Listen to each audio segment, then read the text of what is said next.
Welcome to Boy Time Podcast. We're gonna get litty time, yeah. Oh, it's your Boy Time Podcast.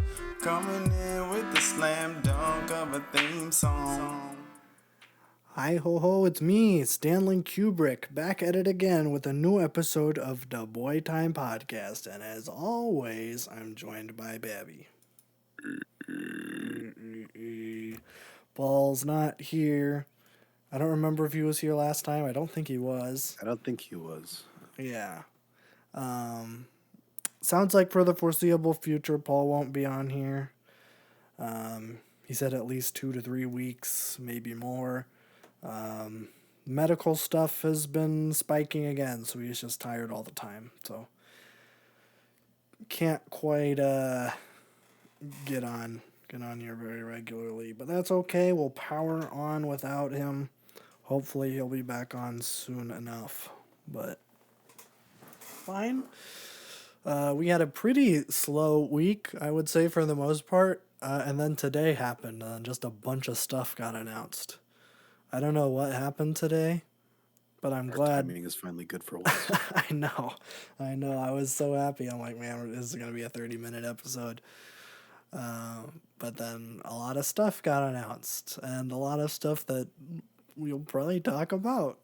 So, interesting stuff for sure. And then, in terms of movies that I watched this week, I watched the Three Colors trilogy. I don't know how well known this trilogy is. It's a little. I wouldn't say it's very well known, but it's by a Polish guy. I'm gonna butcher the pronunciation. I believe his name is like Krzysztof Cieślowski. I know I'm butchering that, but there's like 5 consonants next to each other, so I don't know what you expect from me. It's a Polish name. But yeah, it's a little 3 little colors. There's blue, white, and red.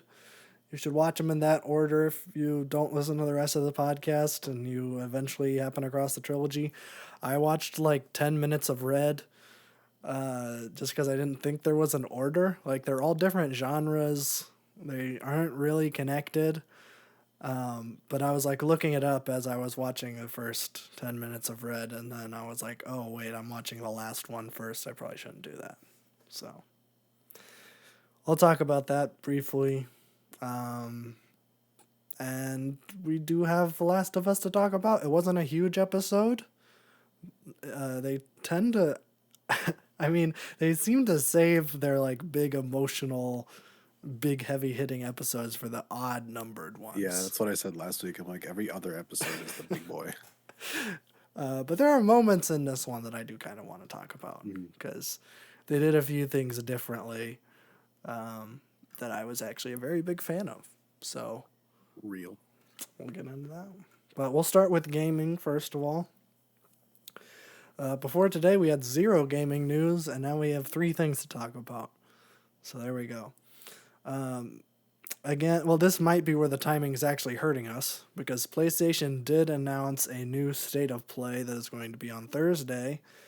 It doesn't sound like it's going to be anything huge. This isn't going to be a big thing. We're not going to see what Naughty Dog's doing or any big AAA first-party PlayStation thing. They say it's going to be the PlayStation VR 2 news, which I believe it is out by now. I think it just came out today as of us recording this. Maybe not. But I saw that there was a launch trailer released, and I think it's out this week. So maybe some news on games coming for it. I'm not sure. There's going to be third-party reveals. And then it sounds like there's going to be about 15 minutes of that Suicide Squad game by Rocksteady. Now, I didn't talk about this when the leaks were coming out, but there was kind of a substantial leak about this game a couple weeks ago that maybe is not looking good. When the 2 DC kind of games were announced, both made by studios that made the Arkham games. Rocksteady, of course, made the trilogy that I would say are the ones that you should probably play. They're very, very good. And then I believe it's a team out in, it's either Vancouver or Montreal. It's Canada because they have tax breaks in one Canadian province. I forget which one it is. And they made Arkham Origins, which is not as good as the other Arkham ones, but it's okay. And the team that made Arkham Origins made Arkham Knights, and Rocksteady is making the Suicide Squad game. So when both of those games were announced, I was like, it's probably... I think the Arkham Knights one, I'm feeling iffy on it. But the Suicide Squad one, I learned to trust Rocksteady. So that one will probably be the good one. Arkham Knights came out. I don't feel like anybody is talking about it. I kind of forgot it came out. I don't even know. I could see what the Steam reviews are. Let me see. Because I think it came out on Steam. Or maybe not. Did that game not come out? I thought that it did, though. I thought it did. Oh, it's Gotham Knights. Sorry, that's my bad. Yeah, that came out in October of last year. It's mixed on Steam. So, and it's Montreal. So, there you go. And then there was some leaks with the Suicide Squad game. It was like a week after a trailer that came out about it that had Batman in it because they wanted to showcase that this is going to be Kevin Conroy's last role as Batman, which is, I'm glad that they did that. They kind of dedicated the trailer to Kevin Conroy, who I think is maybe the best Batman,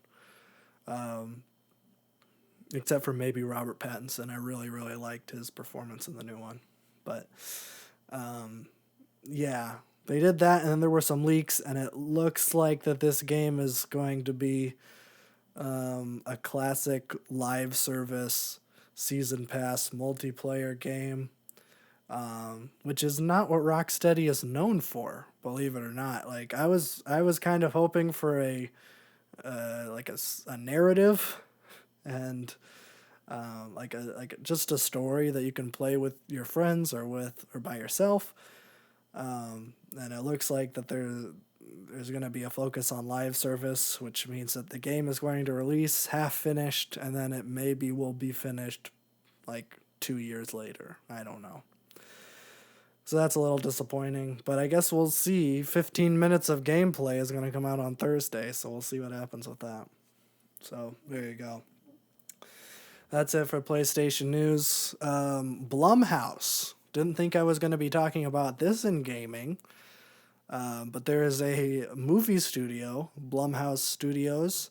They've made one good movie, and I mean, it's Get Out, but I feel like that doesn't even really count. It doesn't feel like a Blumhouse movie.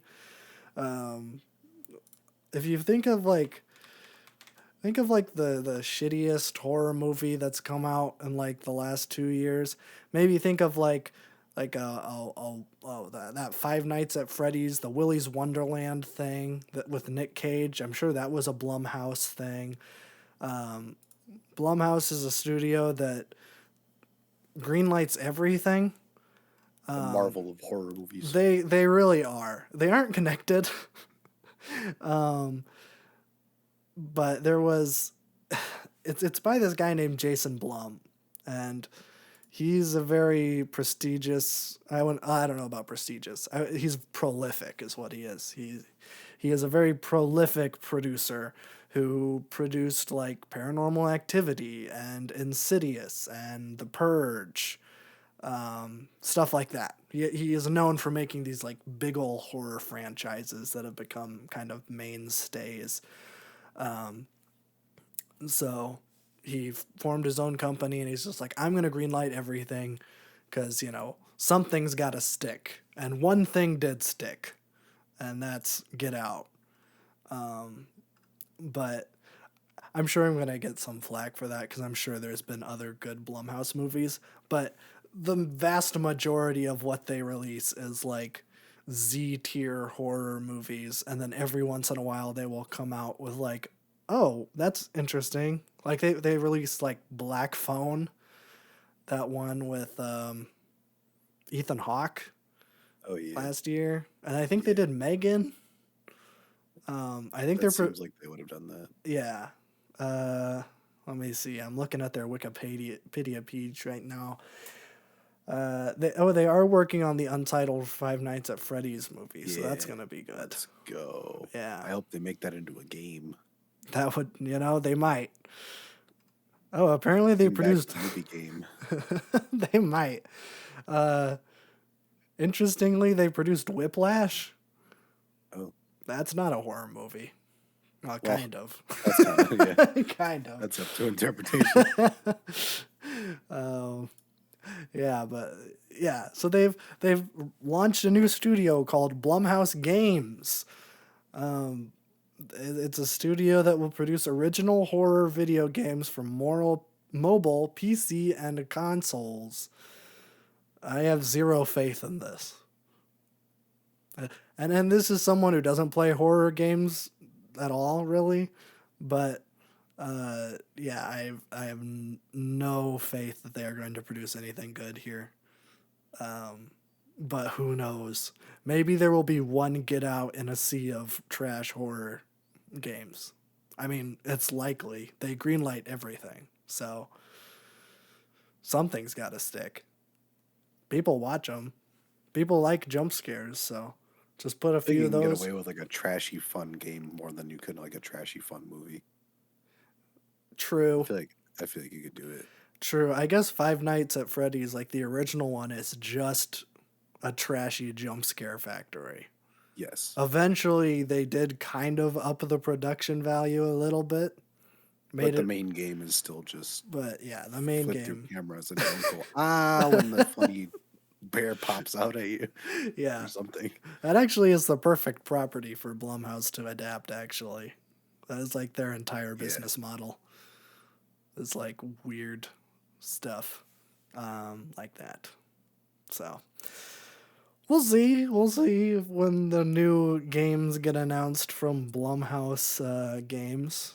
But that's going on. That's a thing. Also a thing.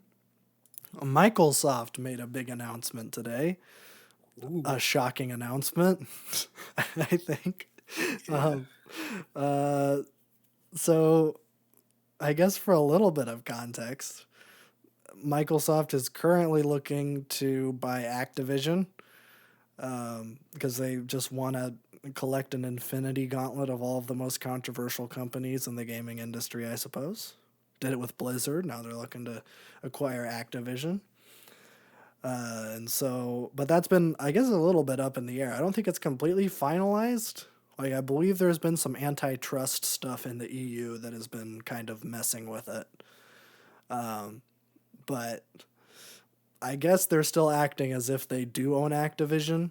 And that has raised a lot of questions because Activision owns Call of Duty. Everything. Yeah. But mostly Call of Duty. That's really what the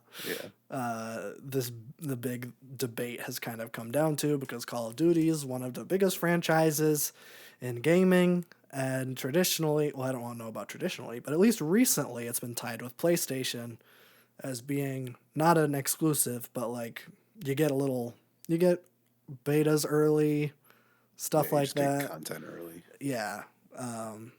And like the trailers for it will be like play on PlayStation, whatever. Every game has that, even if they're not exclusive. And now Microsoft owns it, and so now it's like up in the air whether one of the biggest franchises in gaming is even going to make it to the PlayStation, because this would be a huge get. If Microsoft made COD exclusive to the Xbox, then that would take a huge, like a big player base that exclusively plays COD. Like the casual gamer, I mean, they already have an Xbox, but now they're really have a reason to get an Xbox because it's the only one that plays COD. And so, but I think Xbox has been pretty transparent in the fact that, like, yeah, we are going to keep it on PlayStation. I think they said something where it's going to be on PlayStation for at least the next 3 releases, and then Sony got really salty about that because they wanted more, I guess. But it's like, hey, take it. It's like, I mean, even getting it for 3 new releases is better than getting it for 0. And then Microsoft, before any of the PlayStation stuff has been finalized, Sony is still upset. Nintendo is just like, yo, can we get COD for the next 10 years? And then Microsoft's like, yeah, we're going to get COD on the Switch for 10 years. I don't know who's going to be playing COD on a Switch, Yeah. but They can't even make games that work on the like consoles that people play them on. How are they going to do that on the Switch?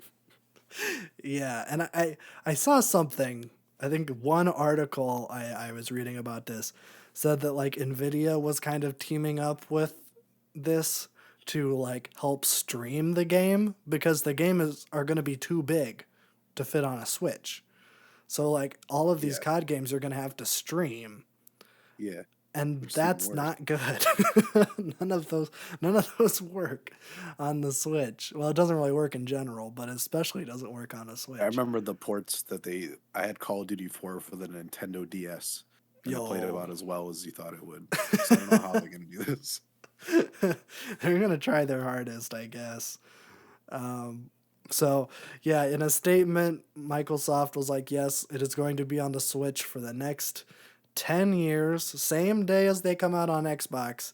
And then he also said, we are also going to be releasing them on Steam. So you're not gonna, I guess, Battle.net, is that just a thing of the past now? I guess I'm kind of happy about it. Yeah, because I feel like all of the Blizzard stuff, is that on the Xbox Game Pass app thing now? I think most of it is. I haven't used Battle.net in like forever. So there you go. I mean, yeah, I think it's I smart. guess maybe Overwatch would be the only thing. Is Overwatch on Steam? No, I don't think so. I think it's only on Battle.net still. That's unfortunate. I think it's on Xbox. Is it? I think so. Okay. Maybe. I don't want to open it up because it's going to crash my computer. But yeah, so that's a little weird.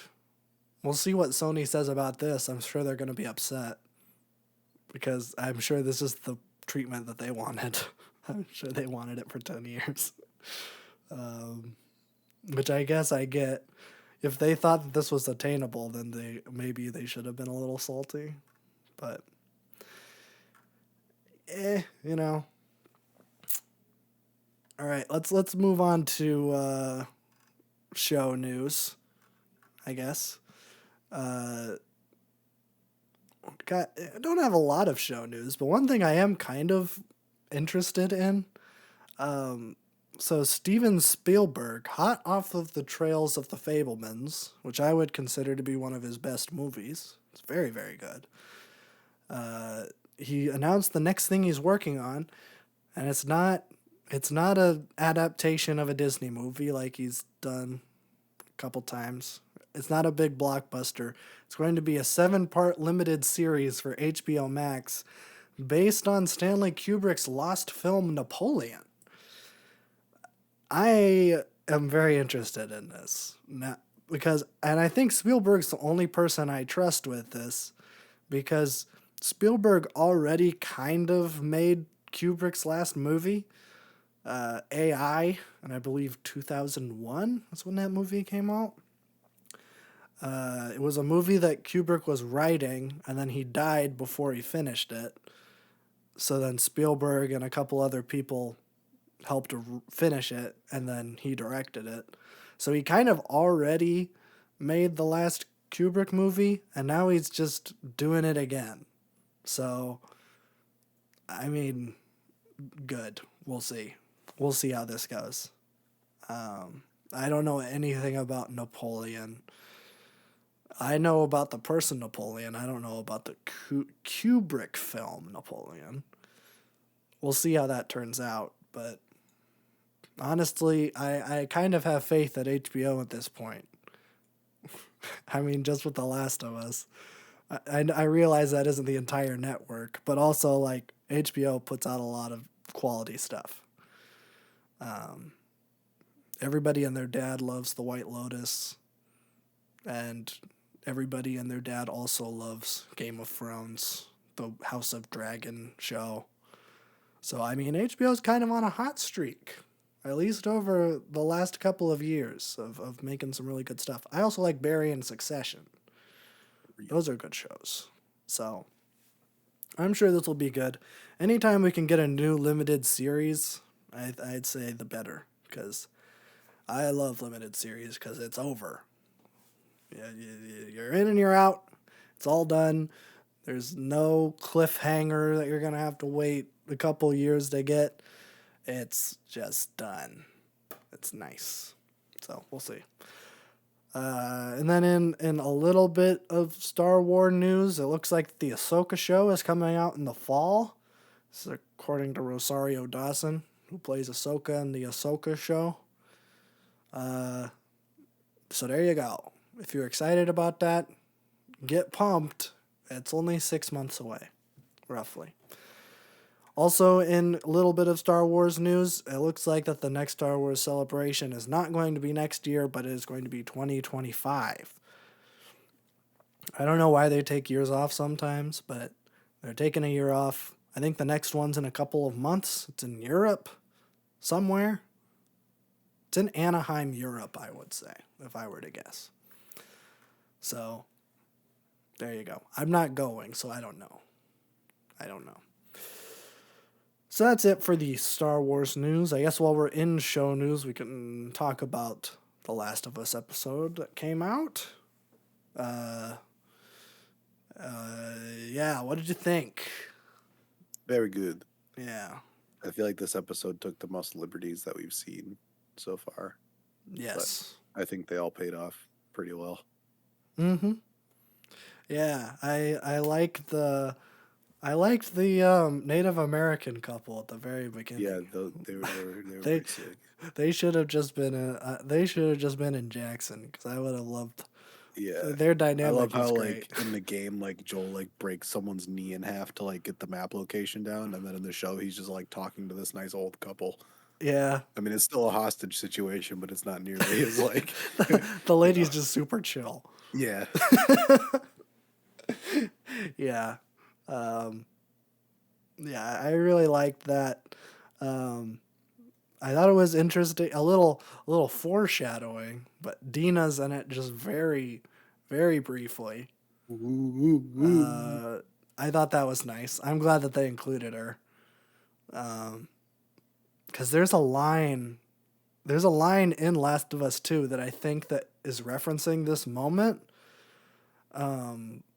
Because we don't see it in the game. Because like as soon as Joel and Tommy reunite in the game, then Ellie just kind of runs off with Maria, and we never see it. But in The Last of Us 2, which I'm currently playing on grounded mode, no less, it's awful.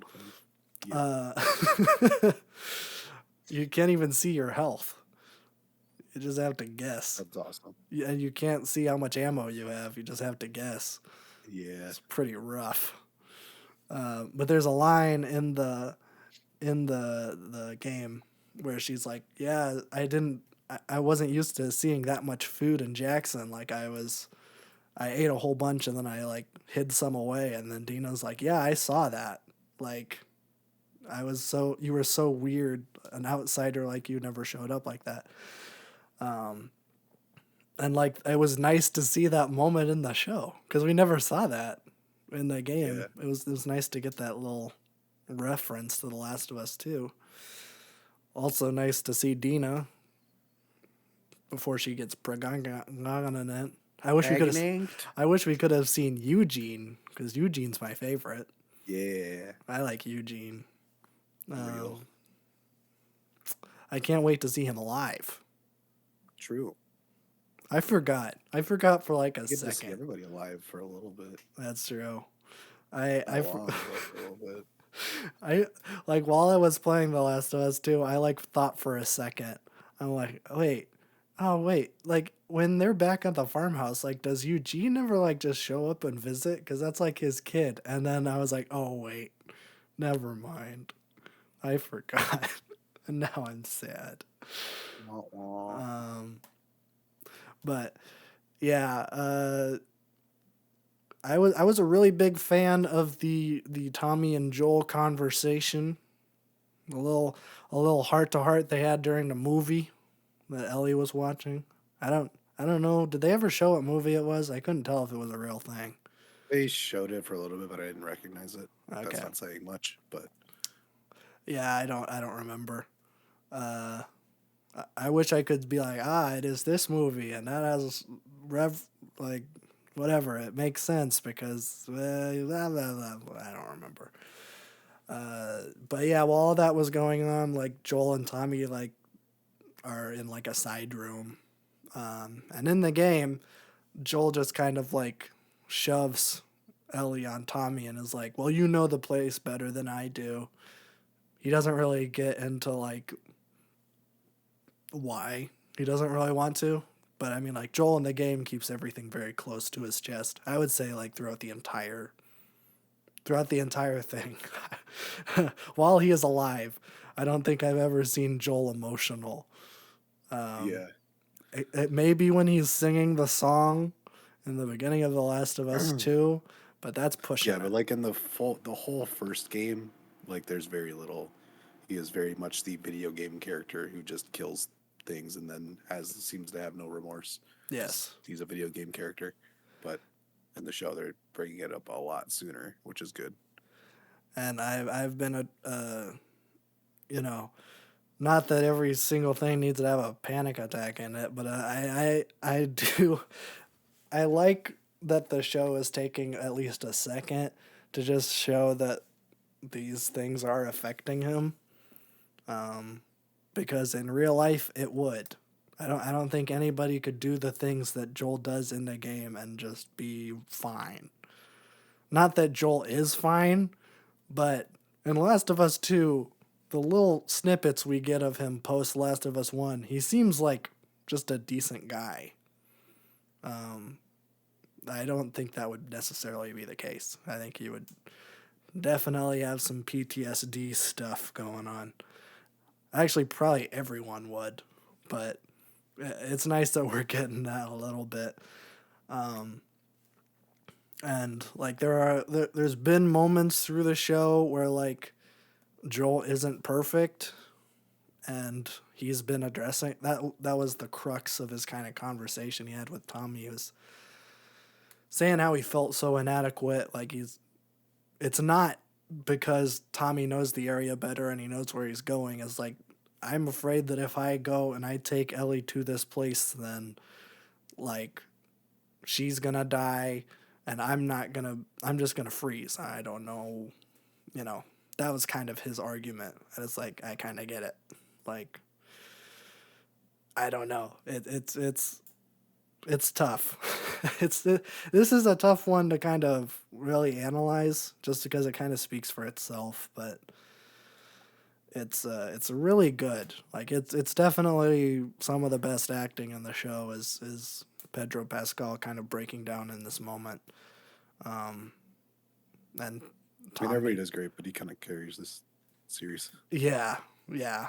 Uh, but especially this part in particular, I was very, very impressed.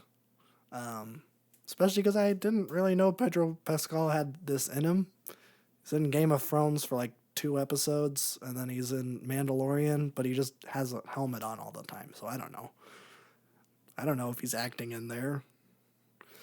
Oh no! Who knows? But yeah, I was very, very impressed, and I know that the guy who's playing Tommy does not play Tommy in the game. The guy who plays Tommy in the game actually is in the show already. But man, that guy sounds exactly like Tommy, and I don't know how they Yeah. did that. They just took the other actor's voice and then dumped it over. Yeah, it's kind of crazy. Because Joel, it doesn't sound like 1-to-1, but it's like, yeah, it's definitely the spirit of it. Yeah. it's one of those where it's like, if you've ever seen, like, sometimes, like, when actors do impersonations of real people, sometimes they do it like absolutely spot on. Like Rami Malek as Freddie Mercury. It's just like the way he talks, everything sounds exactly like Freddie Mercury did. And sometimes actors just like they do something that kind of sounds like it, but they don't want to try to do that because it kind of, you're gonna get comparisons where it's like, oh, he did that. It was so close, but there's that and that and that. And there's like this artistic choice that actors sometimes make to just be like, I'm just gonna do my voice, but I'm just gonna make it a little lower. Or I'm gonna just do a little bit of an accent so that people at least know who I am. And I feel like Pedro Pascal's kind of going that way, where he's like, I'm doing this little gruff thing with a little bit of a southern twang, but I'm not gonna do like the Joel voice because I don't want to get those comparisons. I feel like the guy who played Tommy's like, I'm just gonna do it, and he can do it. I was like really impressed with how the voice work was. So yeah, I mean, this was a nice little in betweener. Got to see Jackson. Fan of that. Yes, sir. Are people upset that they race swapped Maria? Probably not. I don't haven't know. seen any of anything that. about it. I remember when like The Last of Us cast was being announced, and then Sarah was like black, and people were upset. Oh, I feel like those people are probably gone at this point. Maybe, or probably.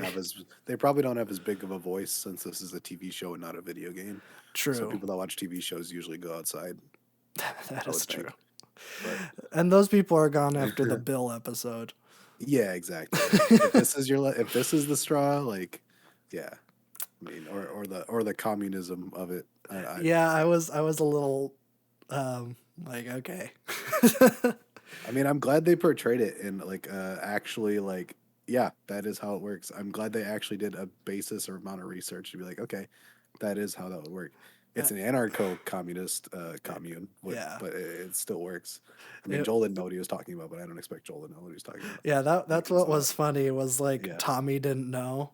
Yeah, exactly. It's I'm like, like- yeah, that is what that is. Tommy just thought, he was like, oh yeah, everybody kind of shares all the food, everybody shares all the work, it's nice. It's like, and Joel's like, it's communism. And he's like, well, Yes. then Maria's like, yeah, no, yeah, we It are is, communists. Yeah, no, that is what I'm happens. like, wow, I don't think I've seen a single piece of Western media that's like actually been like, yeah, huh. Here it is. That That's like doesn't what it show actually it. is. Yeah, it doesn't show it just like, oh, are millions of dead bodies not enough for Yeah. you 100 communist million dead scum? iPhone Venezuela. Yeah. Yeah. So I don't know. I really enjoyed it because I was like, oh, well, that's faithful. I'm surprised that made it in. But yeah, I mean, it makes complete sense with Jackson. I'm No, like, yeah, this is it's- how this would function. It's kind of remote area, so it'd be easy to set up, like all these kind of things. So I Yeah. was like, yeah, that's awesome. Like I got communism and Radiohead in this episode, so like I'm good. Oh, there was Radiohead in Yeah, it? the big two. Yeah, and in the bedroom scene, there's a Radiohead poster in the background. Oh, I didn't even I'm notice like, that. yo, I got Radiohead and communism. My day is made. There you I go. got all my boxes were checked, and I wasn't looking for either of them. But the bedroom scene was so 1-to-1. It was kind of scary. Yeah, it was the like the movements same and the exact, delivery and the timing and the camera angles were all Mm-hmm. like the exact same. Yeah. I mean, I think they literally just ripped the script and then just, Yes. because it sounded, I mean, it's been like a couple weeks since I played that, but like it sounded exactly like it did. All of like the set, the beats were exactly the same. Yeah, I mean, I'm trying to think. I don't remember how that all goes, but also like they don't sleep on it in the game like they do in the show. No, it's just like, well, okay, what we're happens going. in the game is they go on like, or like Ellie runs away and then Joel has to go find her. So Yeah, that was removed. which you don't need. The only reason that they do that, I think, is because while you're going to find her, you're fighting bandits that are attacking Jackson. So I feel like it's just like the only reason that Ellie ran away is so that there's gameplay moments in Yeah, this like exactly. emotional part. Yeah. just where it's just all cutscenes. You need to have this. If you want to have this story beat in it, then you have to satisfy the people who are actually playing the game. Which honestly, as I was playing that part in the game, I'm like, this feels weird. Where it's just like, we're riding our horse through the woods, we're tracking Ellie, and then just randomly bandits attack, and it's a shootout thing. Where it's like, okay, this doesn't feel exactly right. But it works a whole lot better in the show, where it's just, you can just have an emotional episode where it's just a bunch of dialogue and stuff. I'm waiting to see that photo of Joel and Sam. Cause wait, no, what's his daughter's name? Sarah, not Sam. Sarah. Yeah, I want to see that photo of them and the trophy at the soccer game or whatever. How they're gonna, if they're gonna recreate it, I think that'd be pretty funny. I don't know, but yeah, I mean, there's not really a drop in quality, even if like this episode isn't like one of the big emotional. This isn't the Sam and Henry episode. This isn't the Bill episode. This isn't the Outbreak Day episode. It's a big character building episode, though. Yeah, I'm wondering if I'm going to do a prediction. I did not see the here's what's happening next. I did. I saw, like, I scrubbed through, so I do know. Okay, well, So I can let you know if you're right or not if you want me to. Okay, well, my prediction is we're falling square in Left Behind territory. So, You're correct. The DLC for the first Last of Us game, which is, I'd say, like 50% is Ellie and Riley, them getting bitten, and then the other 50% is Ellie trying to find some antibiotics and stitches for Joel, so that she can patch him up and he doesn't die. I straight up, this is my prediction, is that the next episode is just going to be Left Behind. Yeah, you're probably right. From the picture or two I saw, I'm like, oh yeah, that's what's happening. Yeah, I'm like, yeah, that makes sense for pacing. I was wondering where they were going to put that in there, but yeah, that does make sense. Well, we know Riley's in it. We know that we're Yeah. going to get this. Yeah, It would make sense. It honestly makes, like, playing that DLC is honestly great. Like, it's without like just taking out like the gameplay stuff, just story wise, it's a great little juxtaposition where like you're watching Ellie lose theoretically the first person that she loses throughout the course of this journey that she's going on, as she's trying to save the one person that theoretically can get her to the end of it. It's a great little juxtaposition. So if I were to guess, it would literally just be that DLC. I'm guessing so. I feel like they could fill an hour with that. Yeah, just cut back to and fro. Yeah. You don't have to do... the last 3 episodes might be all heavy hitters. See, yeah, because like I looked it up because that was episode 6. Yeah. So we have 3 more, right? Yeah, because there's 9 episodes. The rest of this game is like, there's not a whole lot left. Like the cannibals, and then the oopsie doopsie Joel massacre. Yeah. That's like all that's left in the game. The game is very front loaded in terms of like stuff that happens. Winter and spring are very short. So you kind of have to have one episode that's left behind. And I think this is going to be Left Behind, then Cannibals, then Whoopsie Doopsie Joel Massacre. Yep. I feel like that makes sense pacing wise too. Yeah, I think that's what they're going for, which makes sense. So that's my prediction. I've like 99% sure. Yeah, you are we're gonna right. get it. So yeah, that'll be good. we'll have stuff to talk about there, I'm sure. I'm sure we will. Maybe. I don't know. We've talked about every other episode at this point, so Well, yeah. Not a whole lot this time, but no, but like still, there's Yeah. a lot of cool things. Where I'm like, ooh, yes, there's plenty to bit. like nerd out about. yes, Even though I'd say that the show isn't just like full of remember berries.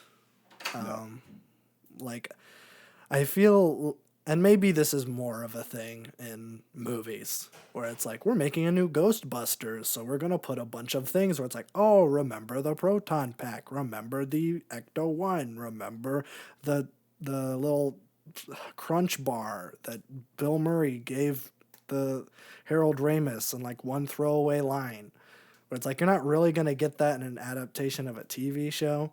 yeah, That being said, there's been so much giraffe stuff true, in this, and I realize that that's also a thing in the game, where there's that G-dang giraffe plushie shows up like at least like 3 or 4 times before. Yeah. I'm wondering if we're gonna get the Sam robot since that wasn't really like a thing that happened. I don't know. I guess like the notepad was kind of that replacement for the robot. So Yeah, I wonder if that's gonna do anything next season. I don't know. The Last of Us 2 has a lot of funny little Easter eggs too. So I'm wondering, I don't know, they might just do it different in the second season. Second season's gonna be crazy. Yeah, it is. I'm like, as I'm playing the second one right now, I'm like, oh man, this is gonna be good. It's such a good season. Pumped for that. Yeah. But yeah, while you noticed the Radiohead poster, I noticed that there was a giraffe poster in the room. Exactly. I'm like, oh. That's all I needed for like little like look at that little Easter egg. Radiohead. Radiohead. Which, no, the Radiohead thing's like a bear. It's not a giraffe, unfortunately. Yeah, it was like the old Radiohead logo because this was like 2000 it collapsed in like 2003. Yeah. It would have been like it was like an old Radiohead logo. It was like the It was the Pablo Honey Benz. logo. Yeah, like the Benz kind of logo. I'm like, yo, based. Which I guess in 2003, that would make sense. Because, like, Yes. I feel like 2003 was like, well, I don't know. I wasn't really cognizant. But, like, the 2000s were like, people put, like, Radiohead posters and stuff. Like, they were a somewhat accessible rock outlet at that time. Yes, until COD came out in 2001 or 2000 or whatever that was. Yeah. And they went all beep boop beep beep boop boop bop. And then got even better. Yeah. But I feel like you don't see as many Radiohead posters as you did back then. I feel like they I aren't have a as Smile accessible. poster. I don't have a Radiohead poster. Oh. That's unfortunate. Yeah, that's it. I think that's it for Last of Us. That's all I wanted to say. It was really good. I enjoyed it. It was That's pretty good. you know. Move on to movie news. Don't have a whole bunch. Pete Docter's been doing some interviews about some of the Pixar movies that have been announced. Toy Story 5. He said out of like everything, Toy Story 5 was the one that was the most vague, and I think it's just because Disney just sprang it on them because they're losing subscribers. He was just like, yeah, Toy Story 5, it's going to have stuff you've never seen before. And I'm like, that is a movie. Every time you go see a movie, it's something you've never seen before, assuming that you haven't seen the movie before, literally. And when it comes to Toy Story 5, it probably is stuff I've seen before, if I'm being honest. Yeah. 'Cause I've seen the first 4 Toy Story movies. What if they pull a Pinocchio where it's just like in fascist Italy again? A prequel. Yeah. Actually, that would be kind of sick. The American Revolutionary War as told by the Toy Story characters. You know what? I would love a Great Depression Toy Yes. Story There we movie go. where it's Yes. like everybody's really sad and it's just like all of these like really kind of dumpy dolls that are made out of like potato sacks or whatever, Yeah. and they have to entertain children. That really is pretty Well, bleak. the children will probably be working 12-hour days. Well, that's so true. Well, I that don't know gives if them it'd be time much to go on time for 'em. misadventures. Yeah, exactly. The kids are gone for quite a while, so the toys can toys can do whatever they want. Yeah, they can go to Al's Toy Barn or whatever. Probably own the factories. That's just toys on the factories. Yeah, probably. That's the twist. The toys are the bourgeoisie. Yes, I knew it. I always knew that Woody had it too easy. true.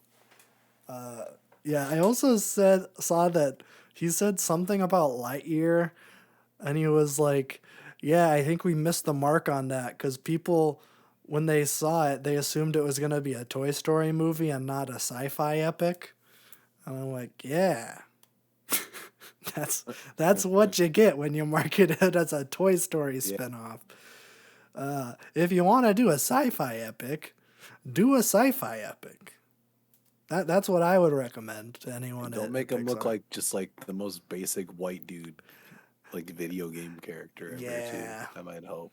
Yeah. He looked like he was about to like put on his "Don't Tread on Me" shirt and go to Applebee's for like half off jalapeno poppers or something. That is true. That is true.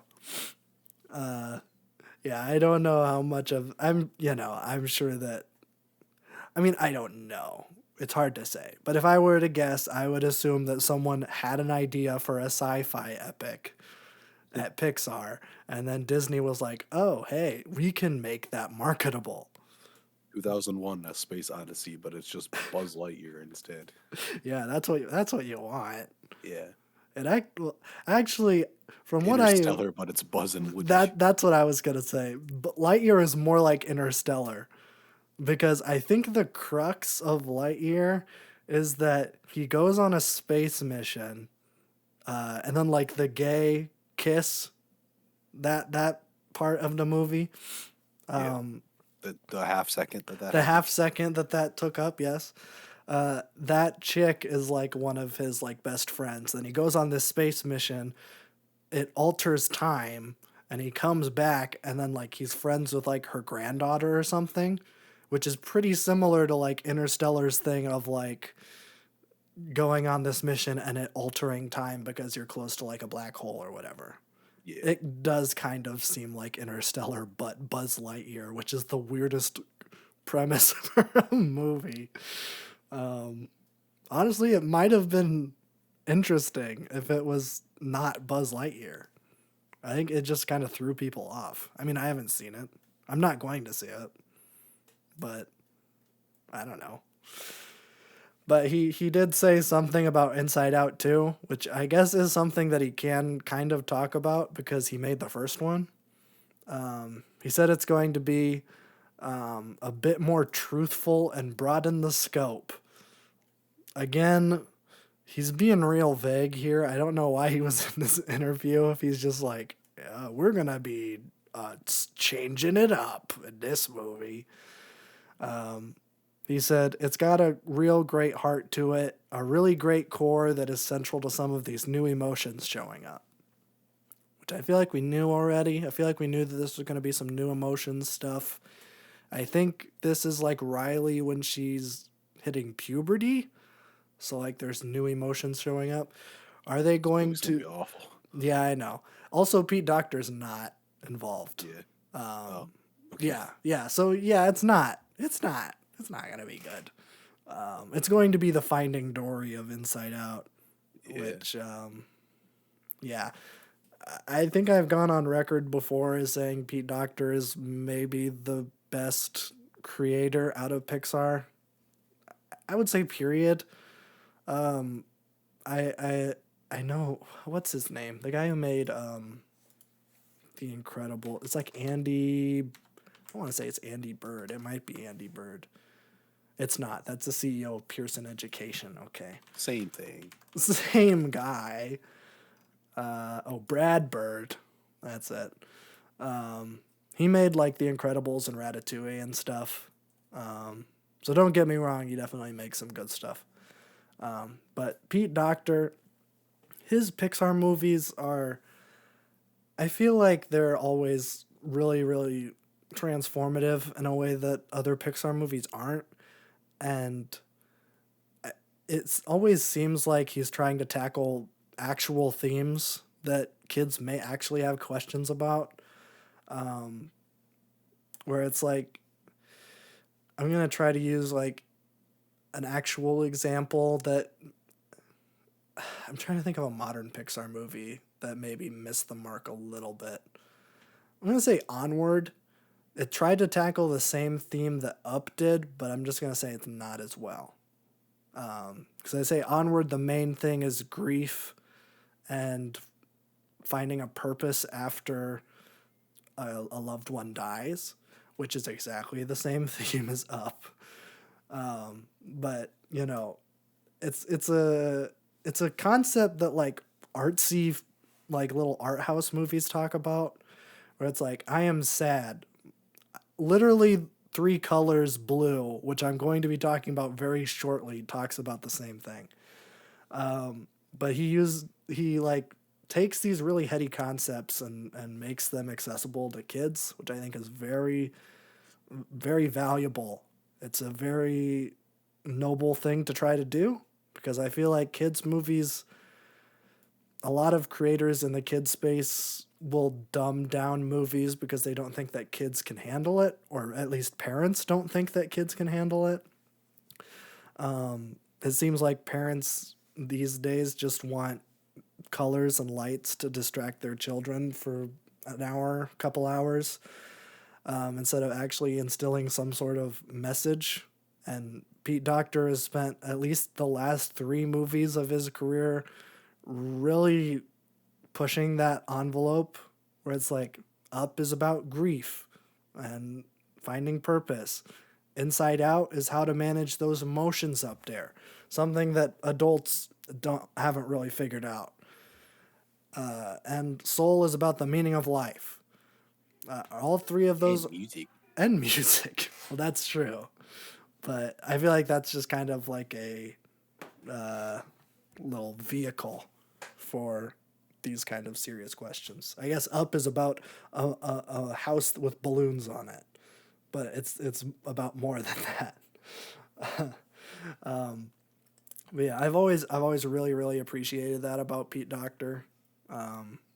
And now I'm gonna add the Puss in Boots guy, because I would say that this new Puss in Boots movie does the same exact thing. I really should know this guy's name by now. Yeah, it's Joel Crawford. I'm gonna throw his name in the hat here, because, man, I'm really interested to see what he does next. I don't know how he explains mortality to kids, but he did it pretty well. He did it really well. Honestly, I'd say he did it better than Soul. Yeah. I mean, Soul's pretty good, but man, I have not stopped thinking about Puss in Boots 2, which is crazy, but it's so good.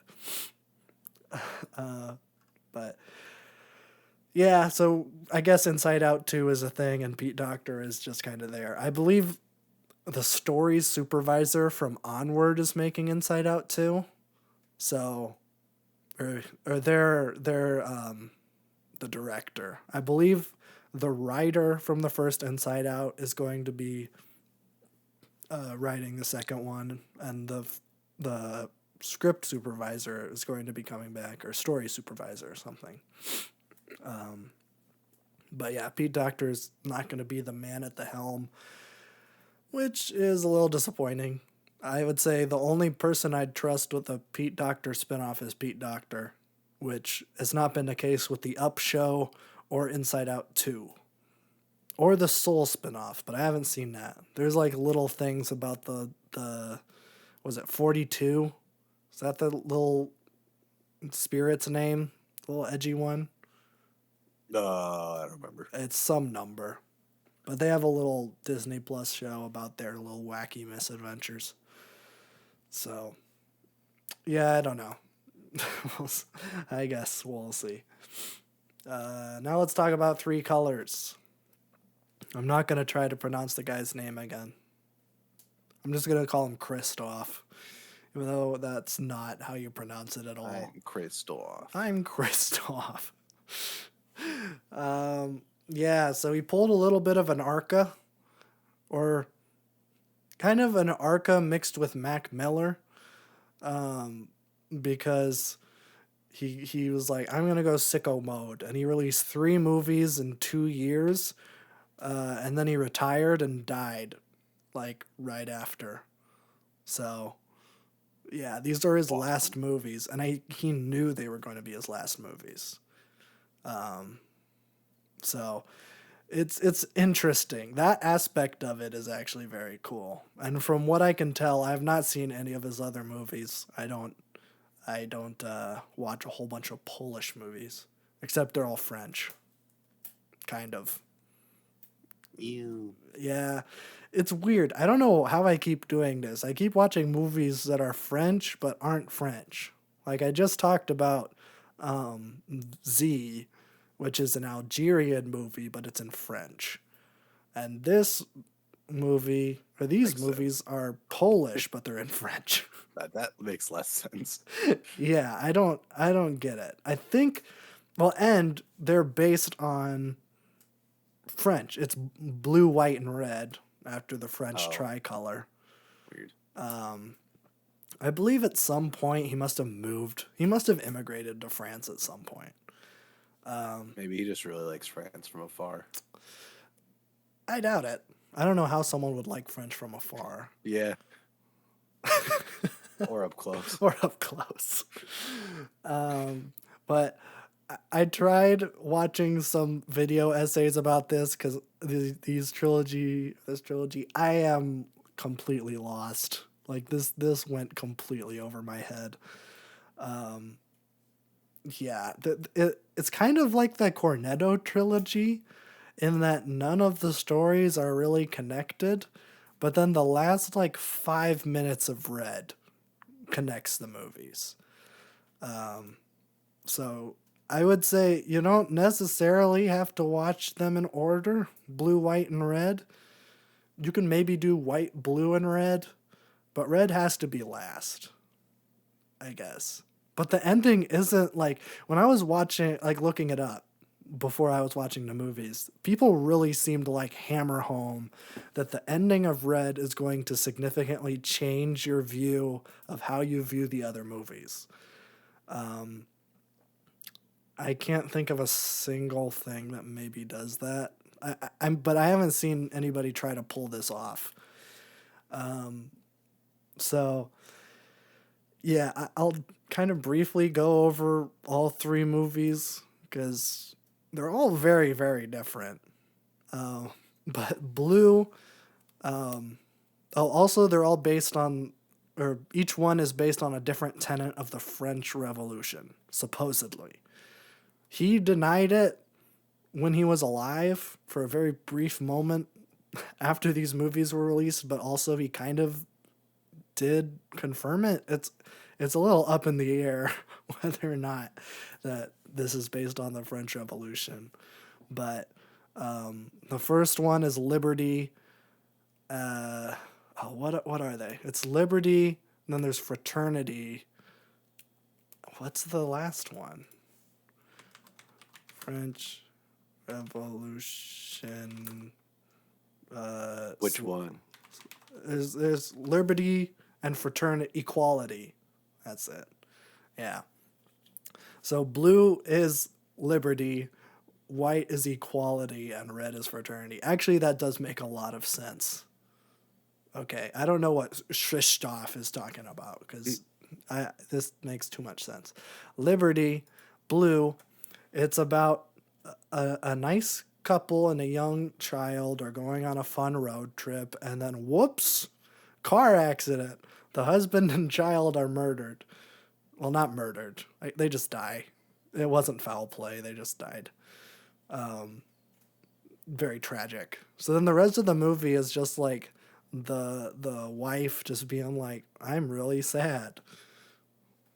And I guess why it's like Liberty is theoretically she was liberated from her relationship that she was in. liberated from the duties of being a mother, I suppose. Even though she didn't really want those things. But it is revealed over the course of the movie. I guess I'll go into spoilers. Spoilers for Three Colors trilogy. But it's revealed throughout the course of the movie that maybe her husband wasn't the best guy. But what's interesting about this movie is that her husband was a famous composer. And he was writing a, I guess, piece of music that was going to unite Europe. Like, it was going to go on tour to a bunch of nations in the EU, and they were going to be like, haha, we are going to unite and all be one big country and be very nice and cool. But then he died before he finished it, and then his wife was too grief-stricken when she saw the music and it's like work in progress form. She threw it in a dumpster and watched it get trash compacted by the garbage truck. So I guess Europe's not going to be united after all, which is a little unfortunate. I think we all would have liked a giant Europe country. I know I would. It'd make it harder to pick on the French, which would be unfortunate, but Yeah, I guess that's okay. that's all right. But over the course of the movie, you kind of see her like accept her new life as a single woman. She sells all of her belongings and then she just like lives in this little apartment in Paris. She like cuts off everybody from her previous life and just learns to be her own self. I mean, it's pretty good. I think Blue is probably my favorite one. That being said, I gave it 3.5 stars. So I didn't love it, but like, I got this one. I think. White, I did not get the ending at all, and this one's so weird. So this movie is about a Polish man. So there's the crossover. Should have been about this guy the whole time. Krzysztof should have made it about a Polish guy the whole time. And it starts off in a divorce court where this Polish man is being divorced by his French wife, and she's like, I don't want to be married to this guy anymore because he's never consummated the marriage. And he's just like, I guess he has a hard time getting it up, which, I mean, who doesn't? So maybe don't divorce him. Maybe try being nicer to him and help him get his anxiety under control. Because, because he really loves her, and you can tell, like, he's like heartbroken by this, and he's being like treated poorly in the courts because he doesn't speak French. So like whenever he's trying to defend himself or at least talk to the judge, give him his side of the story, he's talking through a translator, and the judge like cuts them off all the time because it's like, I don't have time for this, whatever. I can tell that this guy's like a loser idiot and she's really hot, so like whatever, I'm not gonna listen to this guy, whatever. He doesn't deserve to be with a smoke show like her anyways. And so then like the whole movie is him like going full on Sigma grind set. He like starts a business.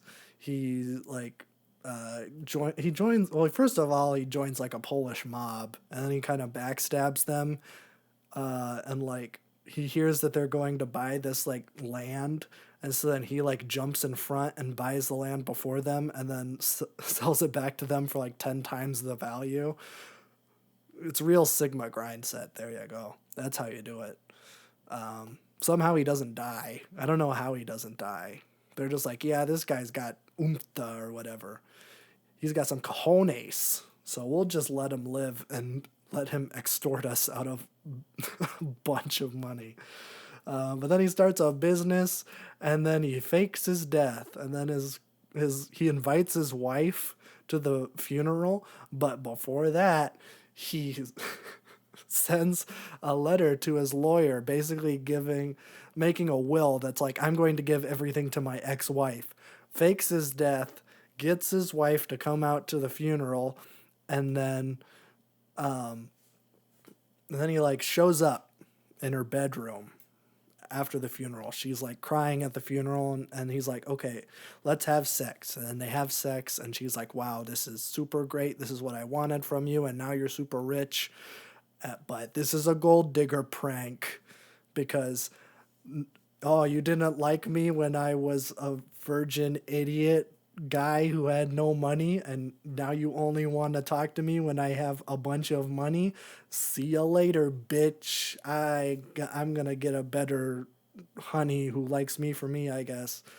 And he leaves, and then the police arrest her because they think that she murdered him to get the will, and that she's just doing all this for the money. And so then that's how that one ends. It's all a big prank. Red is way too hard to explain, and I just watched it like an hour ago. So like I'm not gonna go too much into detail here because honestly I haven't really I don't understand what happened. But basically it's about like a woman who lives in Geneva. So is that Sweden? Or is it Switzerland? Switzerland. She's going to school in Geneva, but she's also a model.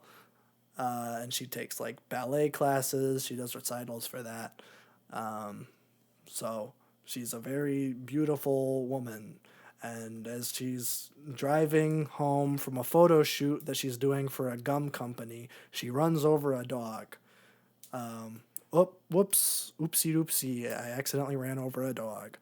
And so then she looked, It happens. it happens. You're driving in Paris. There's just stray dogs all over the place. Except this one's not a stray dog. It's just a dog that ran away. So she looks at the collar and she goes to meet the guy whose dog this is. And like the house is like unlocked. The doors are like left wide open. And this dude's just sitting in front of the radio. And so then she's just like, hey, yo, like, are you alive? Like, what's going on? And he's like, yeah, no, what's up? Why are you in my house? She's like, oh yeah, I ran over your dog. He's like, oh. And he like doesn't care at all. Like, she's like, why are you like this? If it was your daughter, would you have a different reaction? And his reaction is, I don't have a daughter, which I guess is fair. Fair. So yeah, there's like they develop this weird kind of bond because like she just keeps the dog because she's like, whatever, he doesn't even care that I ran her over. So she just like takes the dog to the vet. The dog's fine. It just has like a broken leg and a few bruises, but like it's fine. And then she just like keeps going back to this guy, and then she finds out that this guy, his radio that he's been listening to, it picks up like local phone calls, and he's spying on all of his neighbors. He's hearing all of their conversations. And so then like the rest of this movie is more or less a debate on whether or not humans are inherently good and therefore deserve privacy, or if humans are bad and therefore deserve to be spied on. And the movie, I don't think it necessarily takes a stance on this. The man does eventually end up turning himself in and telling all of his neighbors that he's been spying on them. Only because of this weird kind of friendship bond that he has with this woman. By the way, this guy's like old. I don't want to, well, not old. He's maybe like 50s and 60s, and she's a college student. And there's no like romance between them. It's just this weird kind of like friendship thing they have. And so it's all kind of weird. And while all this is going on, there's like this side plot of this other guy who's a retired judge. Or not a retired judge. He's an aspiring judge. The guy who's spying on people is a retired judge. And there's like so many parallels between their lives. And I was like convinced that this was going to be like a weird time travel movie where like this young judge that we're looking at is the old man in the past. but like it's like this weird like spiritual ghost thing where it's like, oh, the model chick and this aspiring judge are like going to end up being destined for each other, and like she's gonna like fall in love with this young or this old judge and then find this young judge and it's just him and his younger self. But that's never a thing. They never meet until the end of the movie. And I guess this is where the big spoiler comes from. This is the big spoiler for the Three Colors trilogy. She goes on a trip to England because her family's in England, except they all speak French. Everybody in this movie speaks French. In all these movies, they all speak French, even though they're from all over the place. She's going to go see her family in England, and the ferry that she was on falls over, and everybody but like 7 people are dead, and it's like a big old ship that has like 1,500 people on it. And you'll never guess who the 7 people who survive are. It's the lady from the Blue movie. It's another supporting character from the Blue movie. It's the Polish Sigma grind set guy, the chick that he was trying to like blackmail, which I don't know exactly when this happens in the timeline because he's supposed to be fake dead and she's supposed to be in prison. It's kind of weird. That was never brought up in the White movie that they just so happened to be on a giant ferry disaster where they both were miraculously the only survivors. But yeah, they made it out.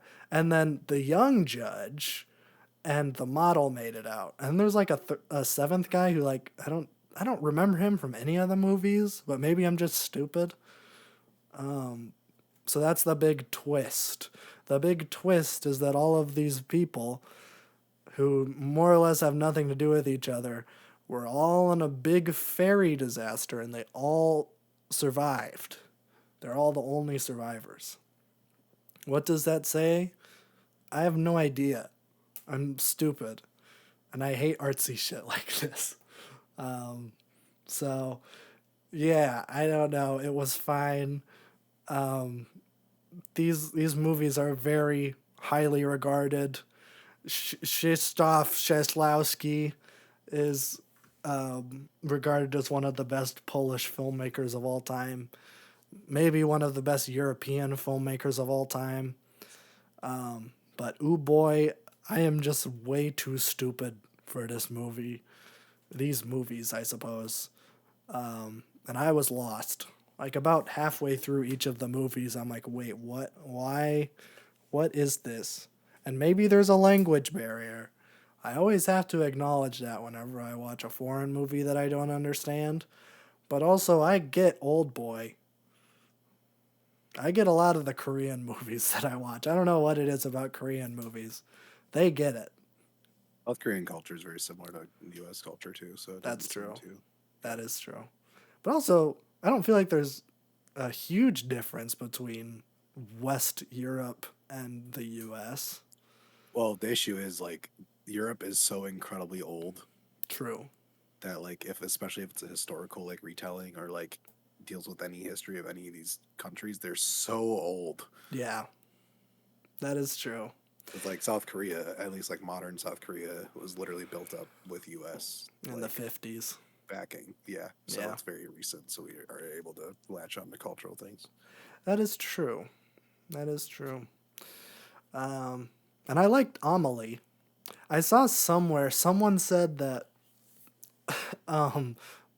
that I think Blue is the somber step cousin to Amelie. I was like, yeah, I totally get that. I love Amelie. That's just a great movie.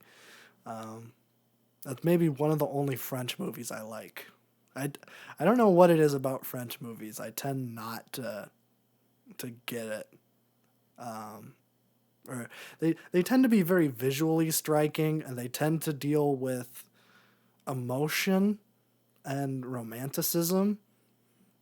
But also they tend to they're so long, and which actually I can't say because all of these movies were under an hour 40. So these weren't long, but like I feel like there's a lot of downtime in French movies. Like not a whole lot happens. Like I just summed up 3 movies in maybe like 15 minutes, and I wasn't leaving out a whole bunch. Yeah, I don't know. There's just it feels like kind of like watching a spaghetti western, in that a lot of Italian westerns are just look at this horse ride in the desert for a really long time. And then we're going to have a dialogue scene where none of the people are speaking the same language. And then it's going to be another 5-minute scene of a guy riding his horse through the desert. It's kind of the same vibe. But I haven't seen a French movie that doesn't take place in a modern period. Or at least modern in when they came out. I have not seen a historical French movie.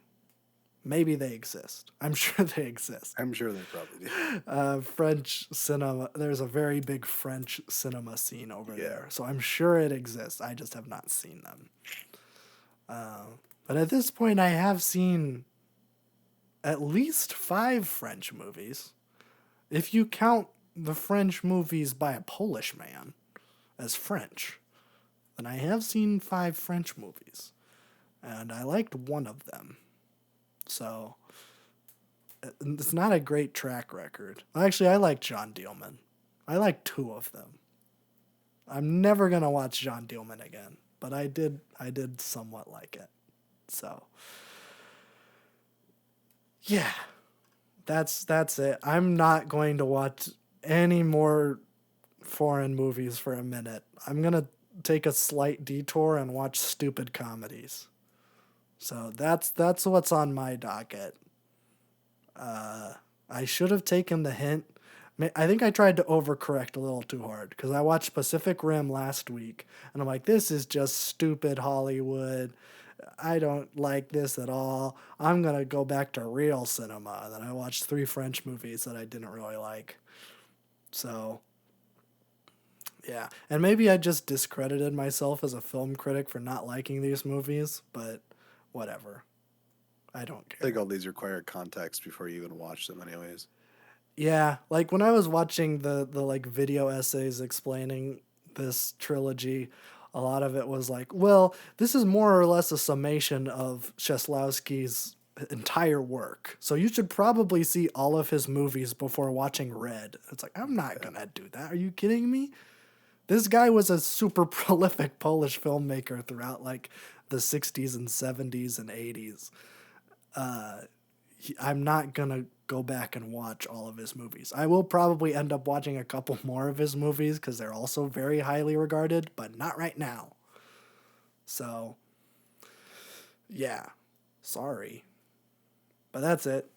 That's it for stuff I'm going to talk about. I do have one thing in music, but we'll get there when we get there.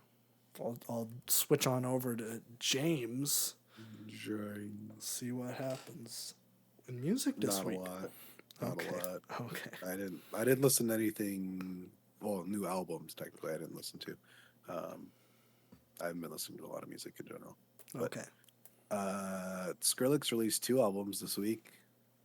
Oh, One I thought apparently is pretty good. One apparently is awful. I heard that he was releasing a album. He did 2?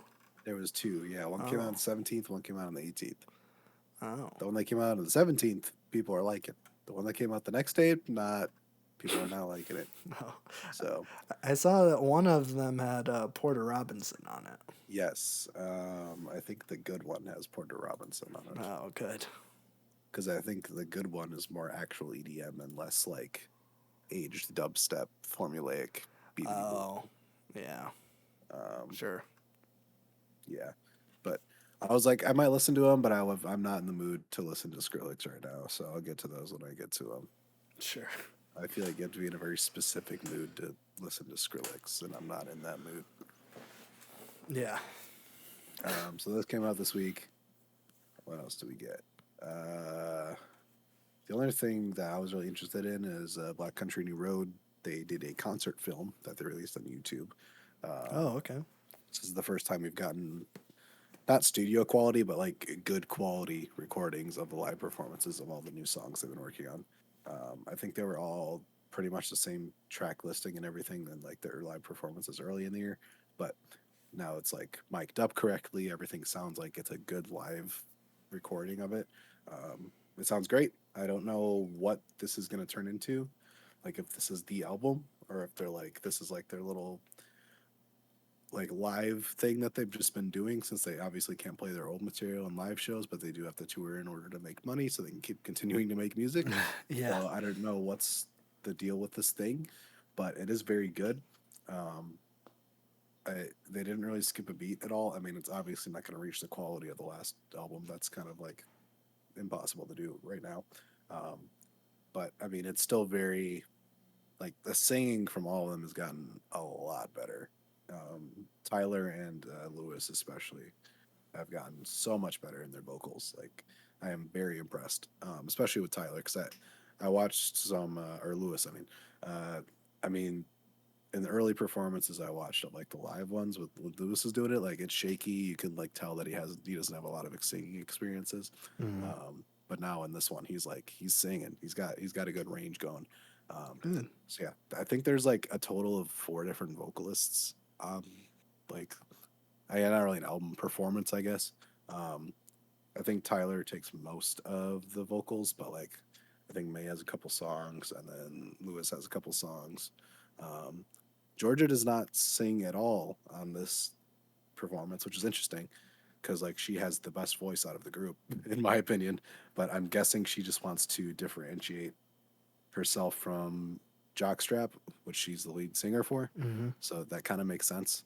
Um, but I still would like to kind of hear her vocals on a Black Country song because she has a great voice. Um, but yeah, these songs are great. I mean, it definitely still has that like very warm, natural kind of art rock feel. There's a little bit more of like a singer songwriter kind of vibe. There's a little bit of like Billy Joel vibes I was getting here, Hmm. especially like Italian restaurant kind of things where it's like very warm instrumentals and like kind of more singer songwriter written songs. You Yeah. don't have that moodiness of like you don't have the moodiness of the other records because it's a different vocal style, writing, delivery, all of that, obviously. Um, but it's a good direction. I mean, there's still a little bit of post punk in there, but they've definitely like embraced this kind of art rock um, style, which Mm. I don't know. It's working really well. It was a great performance. So I'm wondering where they're going to go with this. I'm not sure if this is going to ever go to Spotify. I hope it does because there's a couple songs in there. I'm like, ooh, those are really really good. Um, Obviously, it's not really like I don't think it's better than any of their other material, but I'm not expecting it to be. It's still like a really good level of quality though, so it's not really saying much. They're still very consistent, but I guess we'll see what comes of this. But like this was a fun thing to kind of have um, that I can kind of go back to and watch whenever I'm feeling it. So Yeah. we'll see what happens. I'm not really expecting an album from them this year. I'm guessing this is just kind of like their tour set list, and then they're gonna like maybe I don't know because I know some bands kind of like try new material on the road and then continue to like kind of rewrite and change certain things before they do a studio version. So Yeah. that could be what they're doing here, or it could just be for like the tour that they're doing now. But they had like some really cool like stage design and setup, and they had like little pamphlets at each show where it's like it looks like a high school theater play where you get like the little pamphlet where it's like here's all the people in the play and their character. Mm. So they just like made up fake little play pamphlets for every single show. So it's like very much very sketchy, very loose, very like they're just having a good time. So it's really great. It's about like an hour I think, but it's on YouTube. It's you can just find it pretty easily. Mm-hmm. So that was pretty much the highlight for me this year or for this week. There wasn't really anything else that I listened to. I don't think I can check my playlist again real quick, but um, oh, Gex had a new song, "Hollywood Baby." That one was pretty good. Um, I don't remember it too much, honestly. I listened to it a couple times, but yeah, they finally released like another single for this album that's coming out next month. I'm guessing this is the last single we're gonna get, considering it's only 10 songs. Probably. Yeah, and well, let's see, Doritos and Fritos is on it, and okay, yeah, this would be the third single then. But there are some pretty great song titles on this record. So we have "Frog on the Floor." That's one of my favorites. That's gonna be a banger. And then "The Most Wanted Person in the United States." That's gonna be a good song. And then right after that is "I Got My Tooth Removed." So it's gonna be a good album. Yeah, it's nice to have songs that just are very true. Yes, True stories. exactly. In terms of like new things coming, Black just announced that he's dropping a new album next month, March. Oh, really? Yes. Oh. So wait is finally over for that. I'm guessing we'll probably do a reaction to that. Yeah, I would like to do that. Yes. So I'm very excited for that one. Cool. I don't know if we're gonna get a single or anything. I guess if we were gonna get a single, I would kind of imagine we get something this week or next week, just because like he kind of did an announcement. So I'd imagine he'd want to like drop the single kind of close to that. Yeah. But we'll see. I know he's got like some billboards up for it and everything. I don't know how much we know about it, but I just know that it's coming like mid-March. So very excited for that. March is going to be pretty good. Yeah, sounds like we're gonna be. Wait, when does the Boy Genius one come out? The 31st of March, so all the way at the end of it, okay. but it still counts, I guess. Sure. I think Gorillaz comes out. Yeah, Gorillaz comes out this week. Man. Yeah, we're gonna be eating good. Yeah. That's nice. Finally. It's been the slowest start of the year ever. Yeah. It's so weird. Like, my top movie of the year is Puss in Boots, and my top album of the year is Lil Yachty. That's true. We're in weird times right now. Yeah. And my favorite TV show is The Last of Us. Like, I don't know what's happening. Everything is wrong. Yeah. Everything's not where it's supposed to be. Yeah. But speaking of stuff that may or may not, well, I don't know. It probably won't be coming out soon. But The Weeknd did say that, he's doing the concert on HBO thing. Oh, yeah. That I think it's just, is it Dawn? I think it's just the After Hours Till Dawn thing. Mm-hmm. I think that's coming out on Saturday.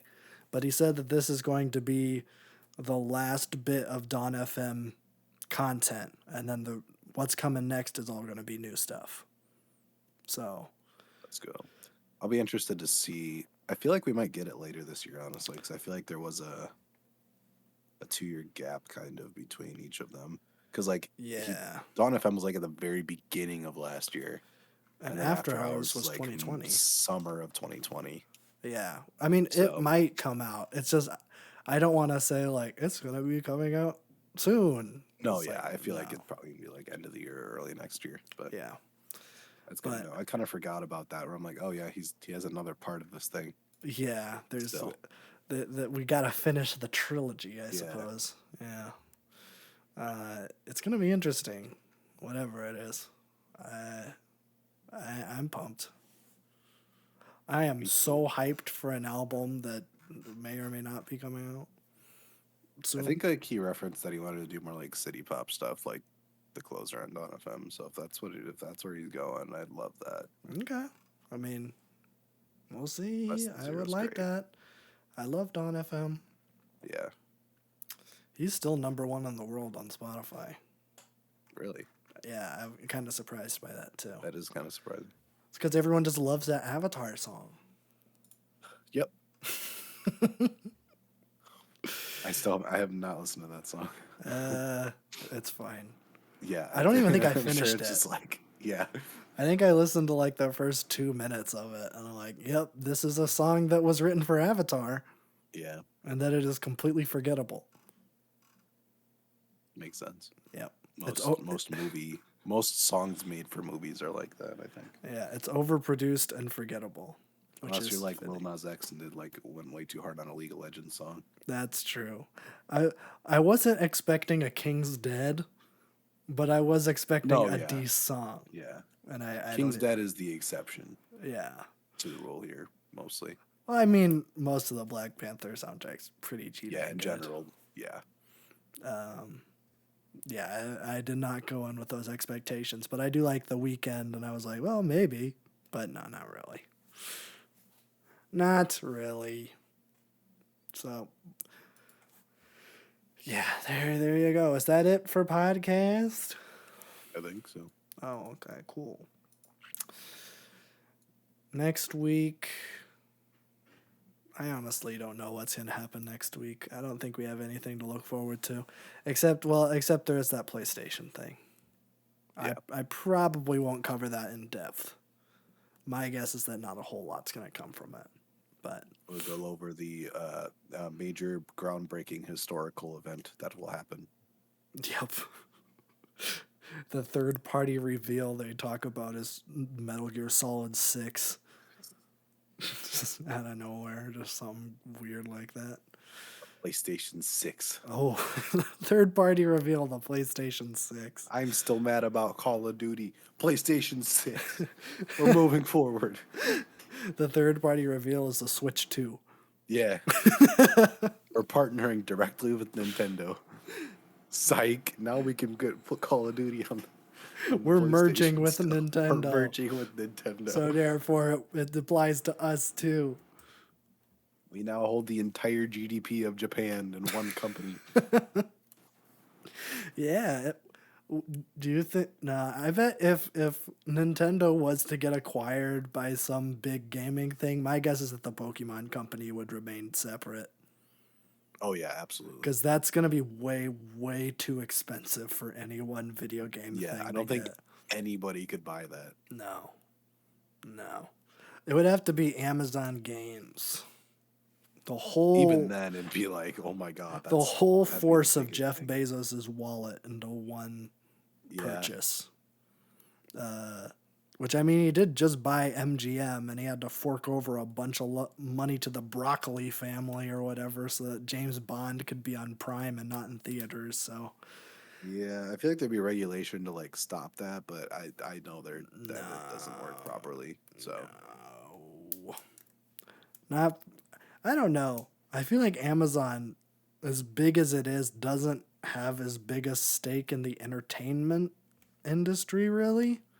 Like they have like they have some decent shows and movies and stuff, and they do have technically a gaming studio, but like I feel like they aren't making a whole bunch of stuff. Except for money. real. All right. Bye-bye.